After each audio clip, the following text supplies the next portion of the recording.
I'm going to invite Laila, Petrie out on stage, and I believe we have Maria McClay dialed in because she was not able to be here in person. Let's make sure we've got Maria, and then we'll kick off. Hey, Maria, you're huge. Morning. So this session is, we're calling First Look at the Global Fibre Impact Explorer. And so before I dive in, like I said, we have Maria McClay on the screen up there. Maria is the director of Google Cloud, Fashion and Beauty at Google. Maria has been involved in this tool really from its beginning. We're going to tell you what the tool is in just a second. I have to say, I was involved in the early days in my previous role at Stella McCartney. And Maria has really been the kind of driving force behind this tool from its very get-go. And I know she's very excited about what we're going to share here today. But really, without Maria, I don't think we would have this tool. And then Laila Petrie, who is the CEO of 2050. 2050 is a sustainability advisory group. Laila worked in the tool in a technical methodology capacity and is going to continue to act as an advisor to us at Textile Exchange as the tool continues on. So what we're excited to be announcing today is that Textile Exchange will be taking on the tool. So we're going to give you an update about kind of where the tool is at. But this is an incredible tool that Google and WWF have joined forces to develop. It's a geographical-based fiber risk assessment tool. And it's come to an incredible place. So we're going to give you some insights into it today. And we're really excited to be announcing for the first time that the Textile Exchange is going to be the home of this tool going forward. So before we dive into the panel and into the questions, and again, please, if you have questions, put them in through the app. I'm hoping we'll have a bit of time at the end to answer those. I'd like to start by showing you a video that was prepared by Google to give a little bit of an insight into the tool, to give a case study example of how it works, and then we'll dive into giving you guys more of an explanation. One of the problems that we face is the fashion industry is one of the biggest contributors to the global climate crisis. Fundamentally, the people that are producing a product in the fashion industry, they don't really have the information. They're desperate for it. I think everyone really wants to try and source and supply in a better way. There is a demand there.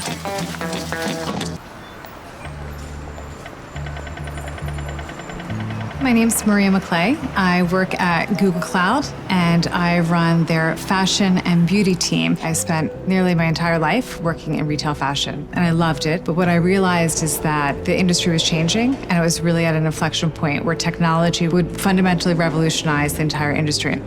I'm graduating in May. I've been experimenting with denim samples. And so what was the challenge? With the project, it's probably the fabric sourcing, trying to, balance sustainability and functionality. It's funny, when you go to a store, you just buy something, and you don't realize how much is actually behind it, right? How many decisions that you need to make. Stella McCartney brought deep industry expertise. The WWF brought incredible conservation knowledge. And Google brought technological experience as well as unique data points from our Google Earth engine. We developed the GFIE, the Global Fibre Impact Explorer. So it'll tell you all your different types of materials, where it was sourced from, and then you would have your risk rating. Is it low, medium, high? How can I actually decrease my environmental impact? It's a web-based, intuitive, environmental data platform built to enable more responsible sourcing decisions at the raw material stage of the fashion and textile supply chain, where the data is the most opaque. I think this tool is a great answer for other people to really gain that transparency and understand the impact on where they're sourcing. Our hope is that this tool can empower people to invest in communities as they're moving towards regenerative farming. For example, we're working on really interesting pilots in Turkey for regenerative cotton farming. And if you can have incentives and work with the people that are supplying you your raw material, it can have a really big positive impact on the environment. We are in our cotton farms. It's been in our family for, 5 generations now.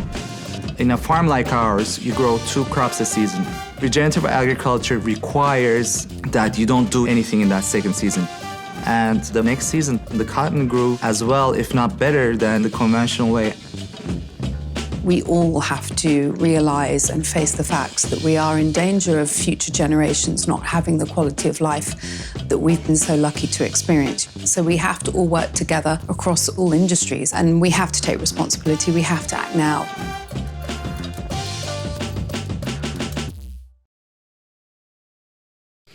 Amazing. So Maria, that's a good oversight, but I would love for you to give a little bit more background into the tool. I know it's been many years in the development to get at this stage, so if you can tell us a little bit more about it and why it was created, how you want the industry to be able to use it. Absolutely. And Claire, first I'm going to correct you. So this was a massive team effort. I know. And I think one of the things that I think anyone who's been involved in sustainability efforts realize is that it takes many people with many different expertise. And so we'll explain a bit about how the project started, but I think for me, what this project represents are unlikely partnerships between technology, conservation, and the industry. For us, kind of taking a step back, why did this project start? It was really born out of a partnership between Google and the WWF Sweden. We had both been working independently on tools to help brands make more sustainable sourcing decisions.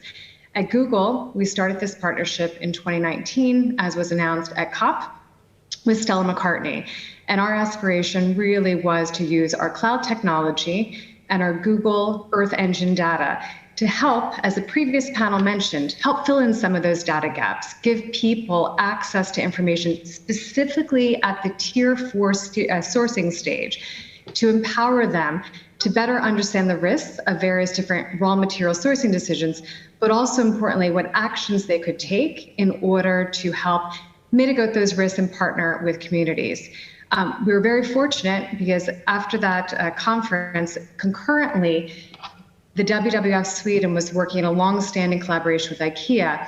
They created a similar tool in 2018, and we decided to join forces together to really 10x and amplify, to empower and give information to the industry to, again, have access to those insights more real time, easy to use across departments, to empower them to make more responsible sourcing decisions, complementing existing tools in the industry.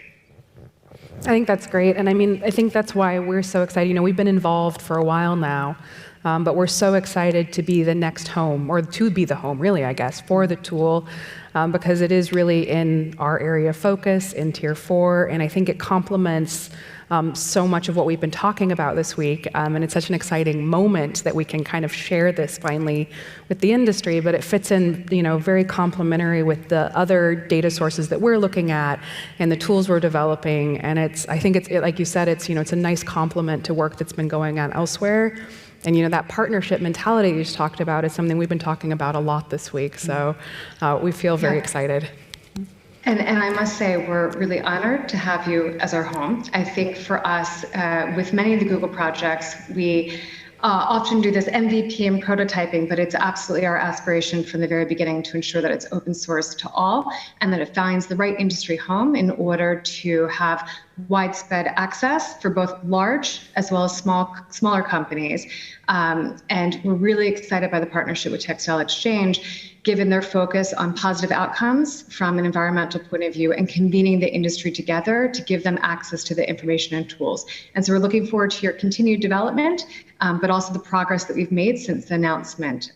It's taken a lot of people to come to this point, and we're really thankful that we're able to share this news today. Laila and Claire, I'm sure we can all agree that it's wonderful to be able to give an update on progress. Yeah, absolutely. And Laila, I think it'd be great if you can give a little bit of kind of color into what's different about this tool, like what is from the kind of the way you guys were thinking about it, this risk framework, what does that really mean? Yeah, obviously the industry has a lot of tools that are already available to look at the issues and risks and impacts in the Tier 4 raw material phase. So we have life cycle assessment and some good impact data, variable quality. We do have really useful tools like the PFMM that really look at fiber level, look at materiality of different impact areas. We have frameworks like the OECD due diligence guidelines that really look at more what are the systematic questions and issues you should be examining in your value chain. And there's lots of data out there. But what we were finding was that in order for a company to do a really true deep dive, holistic analysis of all the risks in their value chain, they had to pay somebody to come in or have a really good in-house team to navigate all these different kinds of data, to find ways to pull them together, to understand how to balance one issue against another. And it was a very complex process. And I know because I've been brought in to do these kind of assessments for people. So really the aspiration of creating something like this was to say, all of these data sources, all of these different types of knowledge, can we bring them together in a way that means that you don't have to have expensive outside help or really, really big internal teams in order to understand what's going on? We can make it available to everyone for free through a sort of almost AI version. It's not quite AI, but like a virtual equivalent of an expert who can really run through all of this risk analysis for you. So that was the whole driver, was to say, we want to open up this kind of knowledge for everyone and make it a tool to drive change and action, even by those who maybe have in the past not been able to do that.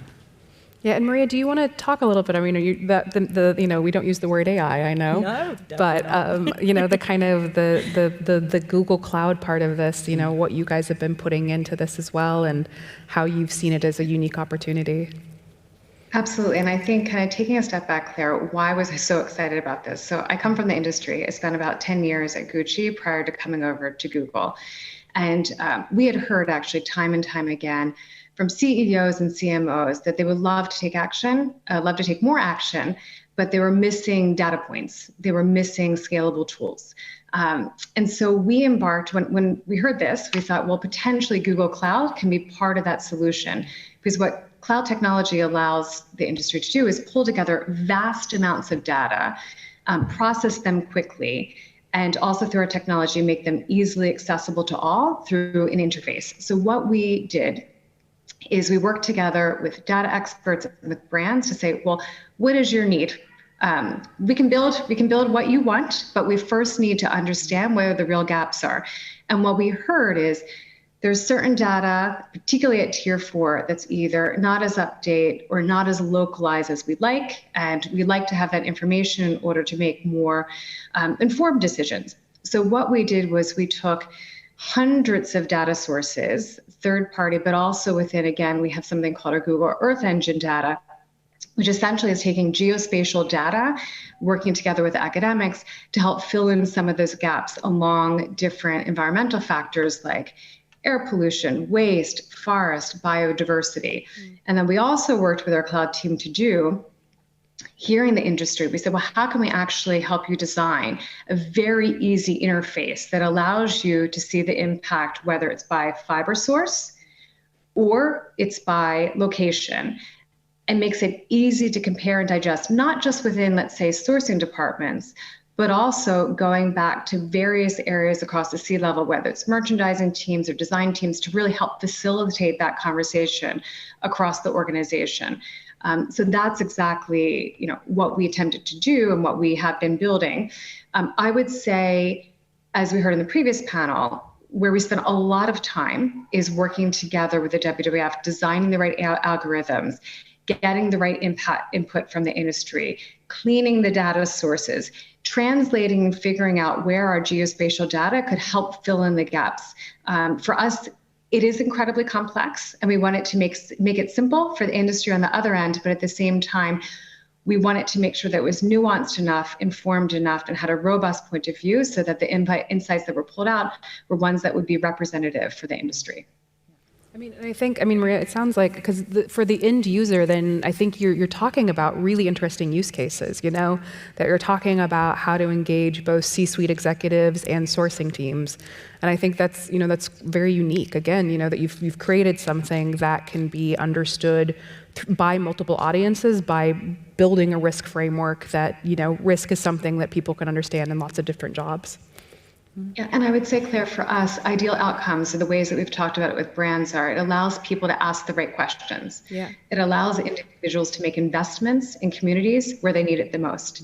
It allows people to compare whether it's organic versus conventional and understand what is actually that impact on water, air pollution, diversity. So for us at Google, it's really important for us to give people information so they can make more informed choices. That's great. I mean, Laila, I think we've got a few slides that we can kind of show. We've got a few screenshots of how the tool is starting to work, but it would be great to get some more insights in, the data, how the data is working for people. Like, how is this tool, working for a company? What does that unlock look like? I think I can get those up for you. Yeah. Oh, yeah, perfect. I mean, obviously, there's 1,000 things I could say in response to that. I mean, I think one thing that's really important to understand is that it's algorithmic. So it's kind of taking data into the input to the tool's algorithm, and then it's using degrees of risk and kind of not equations, but a kind of if-then algorithm to build up results at lots of different levels. So it gives you a real sense, not only the overall level of risk in particular impact areas, but also on lots and lots of sub-questions. Actually, where is it that risk is sitting? Why is that particular factor an issue? And so hopefully it equips people to have a very granular sense, if they want it, of what's going on in this value chain, what should I be looking out for? But it also can aggregate it to a very high level if you're more presenting at C-suite and you want something simple. So I think that's probably one of the most interesting things about this tool, is it's not a weighted average. It's really creating a sort of analytical framework and pathway that takes you from raw data right up to conclusions. And particularly each section that we've explored, so each impact area, climate, water, etc., has a kind of common backbone. And that backbone is, first of all, what is the likelihood that this fibre is having an impact in this risk area? So there we look at materiality and impact data, and it's kind of a yes-no first gate. Then we look at, is there protections in place to make it less likely that there's a risk? So how strong is the governance in the location that you're sourcing? Do you have a certification scheme that's going to protect you? So we kind of then go through another yes-no gate to simplify it. That's kind of saying, how well have your sourcing choices already protected you on this particular issue? And if there's still no strong enough evidence that that does protect you, then you start to get into very deep dive geographical data about saying, what is the degree of impact currently happening in the sourcing location, and what are the vulnerabilities around the local human populations and the ecosystems. So ultimately, the whole algorithm is designed to tell you, either at high level or in quite a level of granularity, what's going on and what is the likelihood that this sourcing fibre location certification combination is going to be one that I need to address.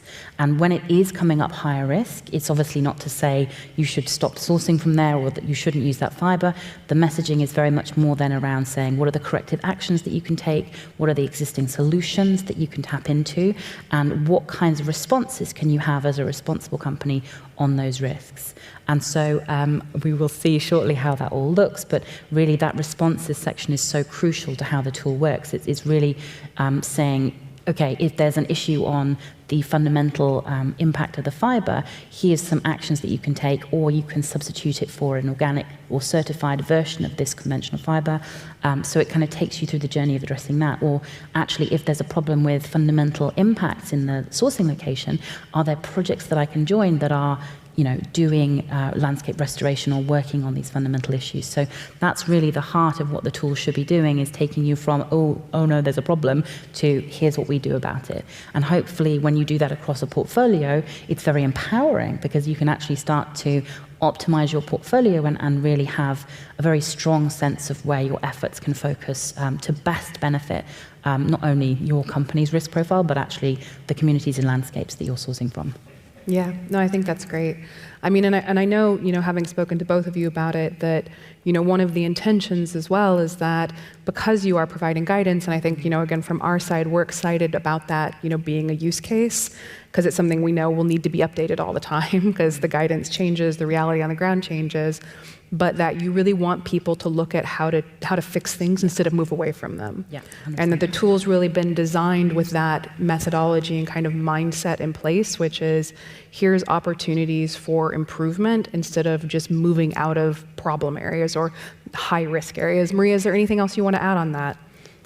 Yeah, I mean, I would say it was quite intentional. So even when we looked at certain deep dives in terms of geographies, you always compare initially across the same geography, what either actions or what other different material choices can you make. So for us, and I think particularly when you look at the Stella McCartney use case, I think it's an amazing example of how insights like this and this holistic risk assessment has allowed companies to reinforce investments in certain areas. We knew specifically from Stella, they had been very focused on Western Turkey, particularly for cotton, and they had already put in place regenerative farming initiatives. They used the tool to better understand what is the impact, are there additional insights that we can glean, and additional insights around the health of soil and other insights that they might not have had before in terms of that holistic measurement came to light. So we're really excited to see how this can translate across different divisions, investment decisions, sourcing, school in terms of education, obviously sourcing departments, but also partnerships between manufacturers and communities on the ground to ensure that we surface together relevant insights that allow people to take high impact actions. And I know also, I know the Stella use case is a really exciting one, but I also know you guys engaged with a lot of the industry in building this. Yeah, so for us, that's a great note, Claire. So to take a step back, when we started scoping for all. So while Stella is the pilot case study that we're starting today, we started it with a use case as to how can we help large and small companies in different geographies use this tool. We had input from many different brands, Stella, Adidas, Allbirds, and many others who helped us understand what are the use cases that would be most helpful for us. And as we were going through the design, we looked at denim, athletic, fashion, luxury, and talked to many different brands to ensure that as we were building it, it was scalable and built for purpose for the industry as opposed to one company or a specific sub-vertical. Yeah, absolutely, which I think it's very important, that it is something that we want that works for everybody. Nothing's ever perfect, but that was very intentional in the building. I think my team often jokes with me. I think that particularly in an area like this, it's progress, I think, instead of perfection. Yes. I think to iterate together as an industry is incredibly important, and to get stopped because of perfection is a bit silly. So I think for us, what we're really excited about is that this tool, with further developments from you, Claire, and your industry, it will continue to get better, improve, and get more robust. But for us, we're really excited by the progress and the possibilities. And we've had a couple questions come in about kind of data sources, and I know we probably won't want to, it's quite a lot, but don't get into the specifics, but there are hundreds of data sources. Which I think is, as you were saying, Maria, it's incredible to leverage the Google Cloud technology to pull all that together. But Laila, I didn't know if there's anything you want to talk about, the kind of data buckets, the way that, things have been grouped together, anything along those lines. Yeah, so one thing that's I think really important to mention is that we also have a fantastic group of experts that we're calling the Data Council, who've really helped us shape this, who've had a dialogue with us about which data sources to select from many different options, and how to marry different kinds of data together. So how do you take national level data and make it meaningfully compare to something that's more satellite based? So we've had a lot of support from the world's leading experts on some of these conceptual areas, which I think is very reassuring, because we will hopefully continue to tap into leading expertise, and I think that means that although it's not perfect, we're really trying to build something that's as robust as possible. I think in terms of specifically how we've selected data, we've really looked at the best data sources for the thing we're trying to figure out, which is harder than you might imagine, because there's often multiple different options.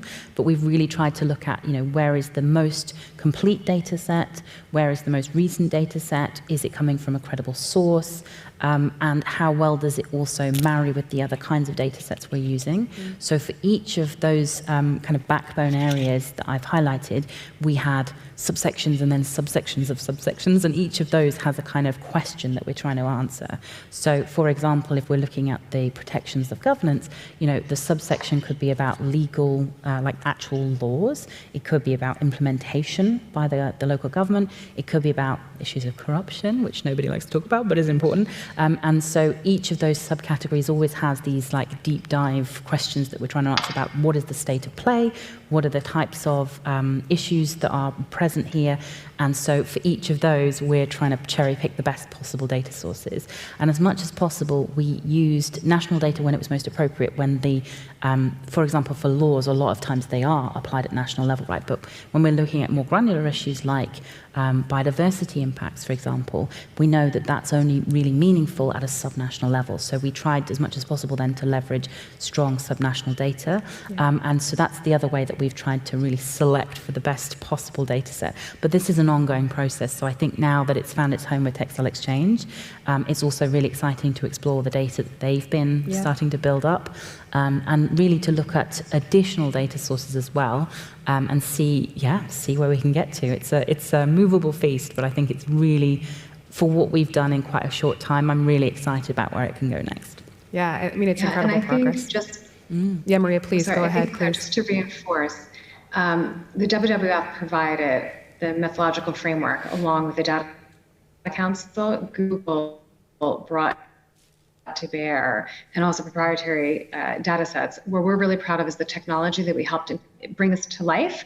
In terms of the data sets that we brought forward, we have something called the Geo for Everyone team and the Google Earth Engine data, which is free to everyone, easily accessible. But what we did together was we figured out what are the data sources that we can pull out. So whether it was actual air quality readings, looking at land use changes, looking at watersheds to better understand, what actually is the water levels within those areas, again, using our satellite and mapping data that we work in collaboration with academics on. So we were really, really excited. That's where some of our data help plug some of those gaps. And we intentionally discuss together which ones of those are complementary to ones that are existing in the industry that allow you to get to more real-time insights that are updated more regularly and are more subnational in terms of scope. Thanks, Maria. We did have a question about it being open source. It will be. I should say, I mean, what we're announcing today is the progress and the fact that we will be the home for it. We'll be putting up a page at the end where people can register their interest. Before we make it fully public, we're gonna do some work on it still. It's important that we do make sure that we're bringing in the additional data we can as an organization, that we're looking for alignment, that we're communicating a consistent message, working with our partners. Had some questions come in about the SAC's MSI data. That's all what we're going to be looking at now, is how we connect this tool in with an ecosystem, with the other work happening in the industry. I know that it's extremely important to all of us, and I know for Maria and everybody, that this lands in the industry in the right way and in a way that people want to use it. So that's the next phase, and we're planning to hopefully get it out into the world, not too late into next year, but as Textile Exchange takes it on, we've got a little bit of work that we want to do under the hood, and do a little bit of kind of, we've got MVP that we want to get out there so people can start using it. But I just want to be clear about that as well. It will be open source, but not as of the end of the session. I think it's an important thing to clarify. Do you think we should show a sneak peek of some of the demo screens just to kind of bring it to life? I know that, we had them up before, Maria. Yeah. We had them up before when Laila was talking. Yeah, so people can get a sense of it. So hopefully you can get at least an idea of the kind of look and feel of what it's starting to look like. We also had a question around, is this tool available worldwide or for just specific sourcing countries? So we've tried to make it as global as possible in the sense of representing the geographies in which fibers are produced. So that was always our guidance, is depending on the countries where the fiber is grown, that's then where we apply the algorithm. But theoretically, the data sources can go anywhere. But obviously, you don't have very good impact data if it's not grown there. So that automatically makes it not a sensible thing to pursue. So yeah, the scope is global. And if we add more fibers in, all of the underlying data is there to support an analysis of any country. And then it's just a question of switching on for the countries that actually produce it. And a sort of tangential question, it's available wherever you are in the world, but at the moment only in English. So that's the only sad thing for maybe some of our international listeners. But yeah, hopefully at some point other languages. Yeah, Absolutely, that's amazing. We've got some very technical questions, which we may answer not on stage because they're very nitty-gritty, but we'll try and come in and answer some of those as we continue. There was a question around how the numbers are calculated. I think it should be clear that it's not numbers. Exactly. Yeah. That's really important. Yeah. So obviously numbers come in because data often is in numbers. But what we tend to do at that point is actually to band it into low, medium, high, very high, primarily for two reasons. One is that the algorithm is a logical algorithm that says if this thing is low and this thing is high, then this is the outcome. And so actually having low, medium, high, very high banding feeds the algorithm very well in a way that's more similar to what a human being would actually do, which is ultimately where we were trying to go with this, is how do we stop needing to employ human beings to do this step by step and just have a version that does that instead. The other reason is because I was explaining of those different layers, it means that however deep you go into the data, you will see something that's not an abstract number without context. It's a contextualized low, medium, high, very high risk outcome. And why that's important is that loads of times we keep hearing, okay, I've got all these numbers, but I don't know what to do with them. Is 10 high or low, or is it good or bad? And so we really wanted to make it clear wherever you look in the navigation and the structure of this tool, the result is very clear and very much articulating, is there a problem here? How high is the risk? So no numbers in the actual interface. There are numbers coming in at the sort of bottom of the system, but once it gets processed, it's all risk-based. Yeah, and I think, on the question of LCA in general, I know that it's just one of the types of indicators that, again, because it's not a scoring tool, it's not a metrics tool, sorry to our previous panel, it is data, but it's not, it's a different type of data, it's a risk framework. So I think, again, it's very complementary to a lot of what already exists. Even to our tools, we see the matrix and this being very complementary. We think that this serves a different purpose. And I think the other thing that we maybe haven't touched on as much is that, when a brand is using it, I know that, you can bring in your volume data, you can bring in your specific country sourcing data. From our side, we think that fits in really nicely with the corporate fibers and material benchmark, where we're already collecting that data. We think this, as we continue to develop it, a lot of what you as the industry have co-developed with us, this continues that journey. We hope it actually speeds up that journey in a significant way by pervading that framework. Maria, what were you going to say? I was going to say that's, when we were scoping this project from the very beginning, we were very clear that we didn't want to recreate the wheel, that we wanted to do something where there was an actual gap. So initially, from kind of taking a step back, when we're speaking with industry experts and brands, we scoped this tool very specifically to be complementary to much of the trailblazing work that has been done by various different NGOs and organizations sitting in this very room. Yeah, and I think to the question about the MSI, the MSI does exactly what the MSI does, and it's completely different from what this tool does, because actually LCA and the kind of numerical analysis is really important, but it's not the only way of looking at a problem. And so actually there are other lenses that you can apply, especially for very landscape-driven issues that require some contextualization. So as you said, impact data is one of many, many, many types of data that we pull in together to make this analysis. It does drive the direction that the algorithm takes, but it's not the only thing that you can look at. And I think that's why it's so exciting, is it absolutely is complementary to what we have already, and hopefully just widens the lens in terms of the types of things you can account for that maybe we haven't as an industry been able to account for before. It's an incredible milestone. I know that there's been so many years of development coming into this. And so before we wrap up and hand over to Phil to give us the day's summary, start with you, Laila, any final kind of, thoughts of anticipation, encouragement for the industry based on where you are today?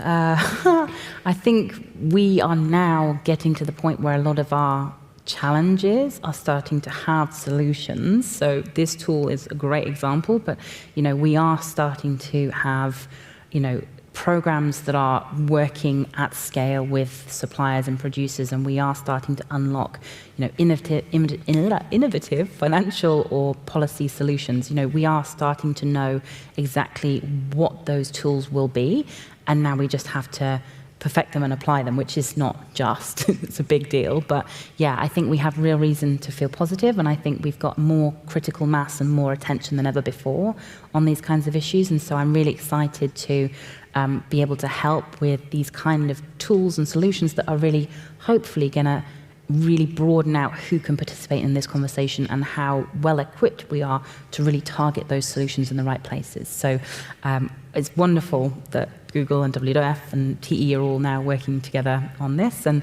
yeah, let's see even more innovation in the future. Maria, last kind of thoughts from you? So last thoughts from me. I would say this project was a 20% project at Google. 20% projects are reserved for projects that don't make a 10% impact, but a 10x impact. So people do them in addition or as 20% of their normal role. It has taken great partnership. And what I will say, I'm very optimistic for the industry because this project, but many others that we're seeing right now, are showing unlikely partnerships. Partnerships, again, between conservation organizations, the industry, technology, and other experts. And my hope is that these 10x impact projects will continue at pace as we're working towards 2030 and 2050 goals. Because I think between the intersections of these unlikely worlds, I think that's where we're going to have massive impact. So I feel very grateful for this team that's been able to participate and be able to contribute in some small part to a big ambition from the industry. Thanks, Maria. I mean, and I would just say we're really honored to be the home of this tool. We're really excited. We think it fits in so beautifully with our LCA Plus strategy, which is, kind of to what Laila was saying, is that we know that these are big problems. They require multiple interventions, and they require new ways of thinking about impact. And so we think that this is a really wonderful, exciting moment.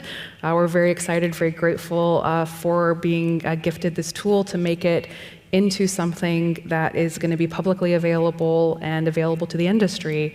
So thank you, Maria. Thank you for dialing in, and thank you, Laila.